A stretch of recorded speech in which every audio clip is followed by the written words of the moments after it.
Hey guys, today we are looking and saving a few bettas, and we're also going to test their water today. As you can see, the glow bettas are probably the dirtiest ones that you see here. The others actually don't look too bad up top.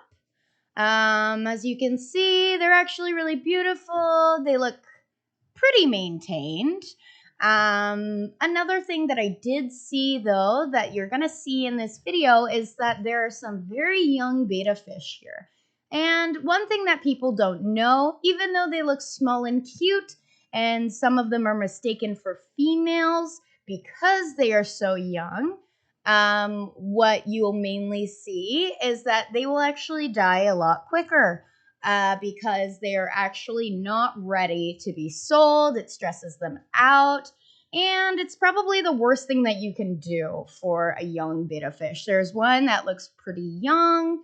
It doesn't look young enough to have an issue with shipping, but that one definitely does. As you can see, you also cannot identify their sex at that time. And that one over there looks pretty unhappy, pretty sad. And then this one also looks quite young. It's really sad to see this. So I just got back from the fish store. As you can see, I've got two different types of glow betta fish here. I got one for free just because he was ill. I just wanted to show you guys the actual water that they came in. We're going to test it today. As you can see, it's super duper grimy. They said at the store that they cleaned it just yesterday. I completely do not think that's the case. They also said that inside it's actually textured, which helps hide the betta fish in order to keep them from fighting each other. I also don't believe that because when I feel around here, I do not feel any of that texture. Another thing that I do notice, because the water is basically green, it means that there is a bacteria bloom. This specific fish, he doesn't look so good. I noticed that he has a lot of poop around here that is not cleaned. And it's really concerning to see a fish with really light poop because it means that they had a bacterial infection that caused a parasitic infection. So we're hoping that we can save him. We're gonna do our very best, but he was for free because of this. So what I have here is I've got our master kit. This is basically gonna tell us how horrible the water is. I absolutely think the ammonia is going to be extremely high, which basically means they're suffocating on their own poop and pee.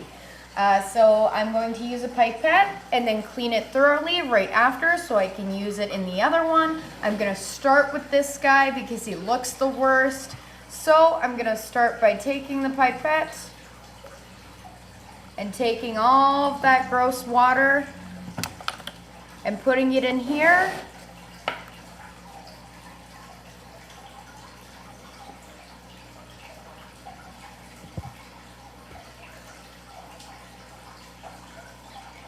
He looks very concerned about what's going on.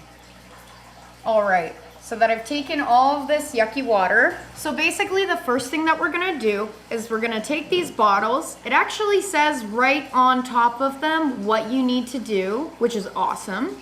So basically we start with the first one. We're gonna start with bottle number 1 and we're gonna add 8 drops to this water. You know, honestly, I thought that it looked disgusting from this part, but it does actually look pretty clean, but who knows?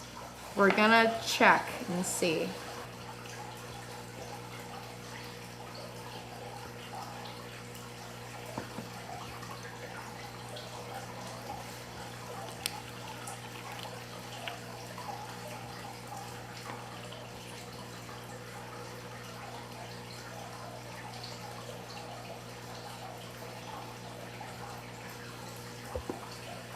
All right, now that we have that done, I'm gonna take a cap and I'm going to mix it and wait about 15 minutes until we actually get the full result.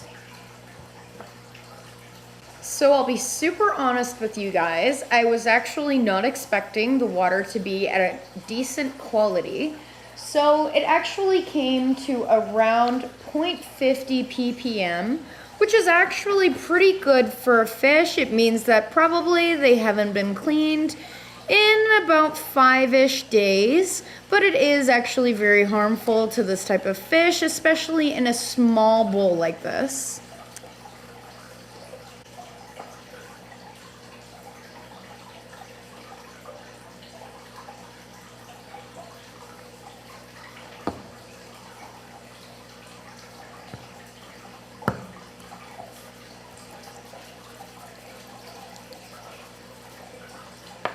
So this is what we're testing now. We are testing the pH of the water.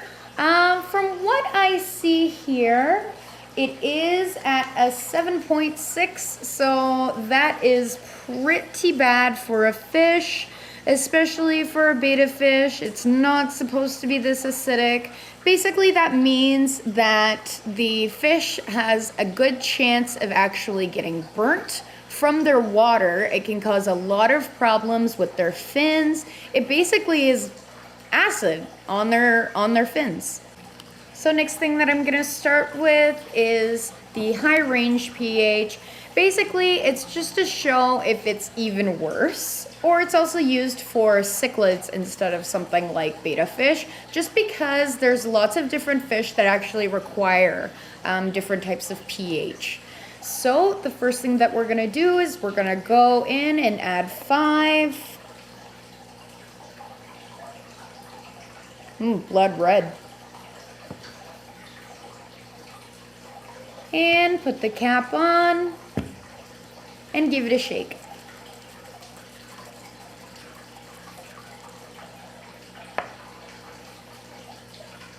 And we'll let that sit. Come back about 15 minutes later, and I just wanted to show you guys the high range pH. So it's actually a lot higher than I thought it was, coming in at 4.7 on a high range scale. Basically, that means that it would be good for cichlids, but not betta fish. So in conclusion, I definitely do not recommend, honestly, buying from a store. I would definitely recommend a local breeder because of the conditions that these guys are in. I was actually surprised about the results, as I did see actually somebody on another YouTube video that actually had a lot worse water conditions than this guy. The one thing is that I'm not 100% sure if this guy's gonna survive, but we're gonna do our very best. We just want to immediately get him out of this gross water. So make sure to comment, like, and subscribe just to see how these guys are doing in future videos. We're actually going to show you how to specifically set up a betta tank.